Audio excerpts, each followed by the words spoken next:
여호수아서는 전체가 24장으로 되어 있습니다. 12장까지가 이제 정복한 것이고, 정복 전쟁 12장에 이제 그동안 정복한 왕들을 이름을 쭉 나열하고, 사실은 약간 남아 있는데 그거는 13장 앞부분에 약간 나와 있고, 그 뒷부분은 그 정복한 땅을 12지파에게 어떻게 나누어 주었느냐 하는 것을 기록하고 있습니다. 기억하기 쉽게 24장인데 절반까지고, 12장에서 그동안 정복한 땅 왕들을 기록하고 있는 것을 보게 됩니다. 뒤에 가보면 자그마치 31왕이라고 되어 있는데, 여호수아가 정복한 왕이 31왕이고 모세가 정복한 왕이 2왕입니다. 그래서 합해서 33명의 왕을 정복했습니다. 모세가 정복한 2왕은 가나안 동편 요단강을 건너기 전에 정복한 땅입니다. 약속의 땅은 요단강 건너서 있는 땅이지만 하나님께서는 요단강 동편에 있는 땅도 원하는 지파에게 기업으로 주셨습니다. 이 정복전쟁 전체에 보면 왕들의 이름이 많은데, 왕들의 이름을 이렇게 다 기록한 것은 이것이 지어낸 사실이 아니고 실제로 역사에서 일어났던 것을 우리가 알 수 있는 그런 증거가 됩니다. 하나님께서 실제로 가나안 땅에 있는 왕들을 다 여호수아를 통해서 정복하게 하셨습니다. 첫째, 우리가 깨달을 수 있는 것은 이 전쟁이 한 번의 승리, 한 번의 기적 혹은 한 번의 헌신으로 완성되는 것이 아니고 여호수아의 일생의 과업이었다는 것입니다. 13장에 가면 여호수아가 나이가 많아서 늙었다, 이제 더 이상 전쟁할 만하지 않다, 뭐 그런 이야기도 나옵니다. 여호수아의 일생만이 아니라 모세의 일생에 걸린 과업이기도 합니다. 모세의 일생과 여호수아의 일생을 다 털어서 이 가나안 왕들을 정복했습니다. 모세는 2왕만을 정복했는데 그것은 하나님께서 그에게 허락하신 것이 그것이었기 때문에, 모세도 돌아갈 때까지 기력이 쇠하지 않았기 때문에 요단강을 건너가서 할 수 있었습니다. 그러나 하나님께서는 모세에게 요단강 동편에 두 왕을 정복하게 했습니다. 바산왕 옥과 시온 왕 헤스본, 모세에게 정복한 왕은 2왕입니다. 하나는 시온이고 아모리 족속의 왕입니다. 또 하나는 바산왕 옥입니다. 그래서 이 2명의 왕을 정복했습니다. 물론 이 2명의 왕이 강한 왕이긴 하지만 모세가 더 많은 왕들을 정복할 수 있었을 것입니다. 그렇지만 하나님이 모세에게 가나안 땅 요단강 건너는 걸 허락하지 않았기 때문에 모세는 2왕을 정복했습니다. 우리가 얼마나 많은 업적을 남기느냐 하는 것도 하나님 손에 달려있는 겁니다. 그래서 하나님 허락하신 만큼 하면 되는 것이고요, 모세는 그런 면에서 순종을 잘한 왕이라고 지도자라고 할 수 있습니다. 여호수아의 위대한 점은 그가 정복한 왕들의 이름 31명의 왕을 기록하면서 모세는 싹 빼고 자기 이름만 기록하지 않았다는 것을 보면 알 수 있습니다.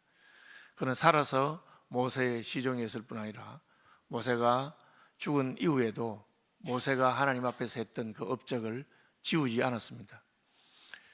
보통 지도자들이 되면 자기 앞에 있던 전임자의 업적을 지우기를 하는 그런 사람들이 있습니다. 왜? 자기가 더 돋보이고 싶어서 앞 사람이 한 일은 지우는데, 그것은 여호수아는 그렇게 하지 않았습니다. 왜? 앞 사람 모세가 한 일도 모세의 일이 아니고 하나님의 일이었기 때문에 그렇습니다. 그리고 자기가 하는 일도 자기 일이 아니고 하나님의 일이기 때문입니다. 그래서 그는 하나님의 역사를 기록하는 마음으로 모세가 정복한 왕에 대해서 다 기록하고, 그리고 또한 자기가 정복한 왕에 대해서 기록하고 있습니다. 이처럼 하나님의 일은 나 한 사람으로서 완성되거나 끝나는 것이 아니고 대를 이어서 가는 것입니다. 우리는 우리 믿음의 선배들이 하나님 앞에 순종하고 헌신한 그 헌신을 본받아서 또 우리가 마땅히 정복할 땅들을 정복하고 그렇게 계속되고, 또 우리 다음 세대가 우리가 못다한 남은 과업들을 하도록 그 하나님 나라의 확장의 관점에서 그것을 늘 바라볼 수 있어야 합니다. 내가 있을 때 다 해버린다, 뭐 그렇게 하는 건 옳지 않습니다. 부족하지만 저는 고신교단 총회장으로 1년간 섬긴 적이 있는데, 기자들이나 이런 분들이 총회장이 되시면 뭘 하려고 합니까? 이렇게 제가 물어봤습니다. 그 대답은 저는 되도록 아무것도 안 하려고 합니다. 그렇게 말했습니다. 총회장이 1년 동안 뭘 크게 벌려서 자기가 다 하는 것이 아니고 그냥 총회가 결정한 것을 잘 지키고 따라가는 것이 중요하다. 저는 마음에 그런 생각을 했기 때문에 그렇습니다. 그래서 특별한 무슨 행사나 교단에 이런 것 하지 않았습니다. 그냥 우리 교단이 평안하고 잘 갈 수 있도록 그렇게 한 것입니다.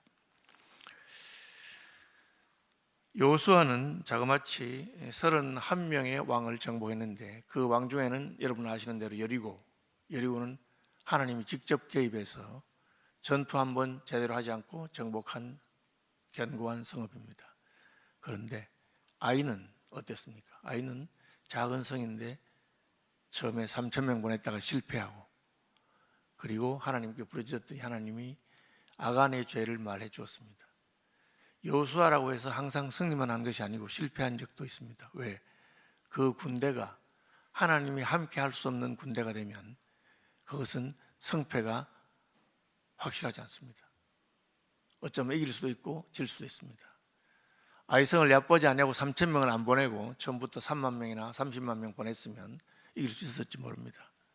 하나님께서 이스라엘 군대에게 자만하는 마음을 주어서 저거 3,000명만 보내면 되겠다고 한 것은 하나님이 없이 자신들이 계획을 짜고 자신들의 전략으로서는 승리가 보장된 것이 아닌 것을 보여준 겁니다. 그래서 여호수아와 같은 순종하는 장군도 자기 공동체 속에 있는 하나님이 함께하지 못하게 하는 죄가 있을 때 그것은 승리가 보장되지 않는다 하는 걸 알아야 됩니다. 우리가 무슨 죄를 지으면 당장 망하고 우리가 잘못했기 때문에 그때부터 계속 진다 그럼 우리가 알 건데 어떨 때는 지기도 하고 이기도 하고 합니다. 그러나 그러면서 점점 하나님과는 멀어지고 어느 순간에 가면 하나님이 떠나버리면 그때부터는 이게 가나안 정복 전쟁이 아니고 이겼다 졌다 하는 그런 게 되게 되는 겁니다. 그래서 아이성의 전투를 통해서 여호수아는 아무리 작은 일도 하나님이 함께 하셔야만 승리할 수 있다는 것을 배웠습니다. 반대로 아무리 큰 일도 큰 왕도 하나님이 함께 하시면 아무것도 아닙니다. 기브온을 보면 기브온 없잖아요. 기브온은 정복당하지 않고 살아남았습니다. 그들은 여호수아에게 하나님 편에 딱 붙어서 살아남았습니다. 기브온을 공격했던 예루살렘 연합군 다섯 왕 이름이 나옵니다.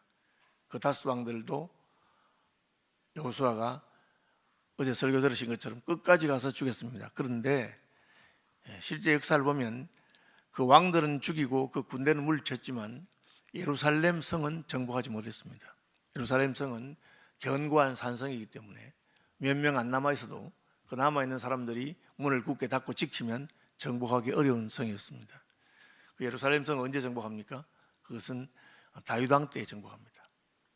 다윗 왕이 그 수로로 예루살렘 그 수로로 그 특공대를 보내가지고 문을 열고 그렇게 해서 정복하게 됩니다.